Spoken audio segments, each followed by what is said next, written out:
While South Korea and the U.S. are on the lookout for another possible provocation by North Korea, President Park Geun-hye has once again called for stronger sanctions on the reclusive regime.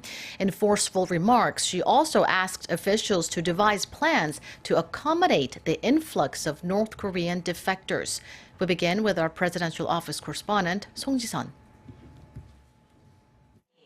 At a cabinet meeting Tuesday, President Park Geun-hye noted the possibility of further North Korean provocations, saying that Pyongyang will never give up its nuclear and missile programs, despite the continued efforts to the contrary from the international community. She stressed that protecting South Korea and its people by denuclearizing North Korea is a critical national task. 이제는 북한 정권이 도발을 포기할 수밖에 없도록 변화를 강제하기 위한 제재와 압박에 전방위적인 노력을 기울여야 하고 우리 내부적으로도 더욱 단합해서 강력한 안보 태세를 갖춰야 합니다. President Park also called for swift adoption of stronger international sanctions to close loopholes in previous UN resolutions and called for strong independent sanctions to pressure the North.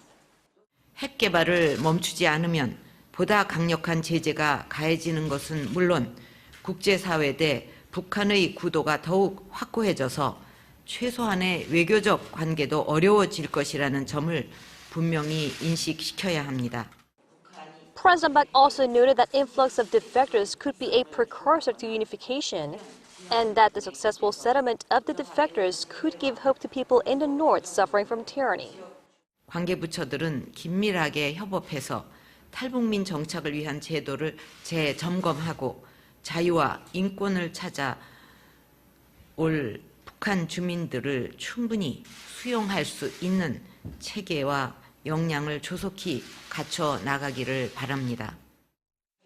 Saying that time is running out, President Park called on lawmakers to prioritize the nation's security and join forces to change North Korea for the country's future. 송지선, 아리랑 뉴스.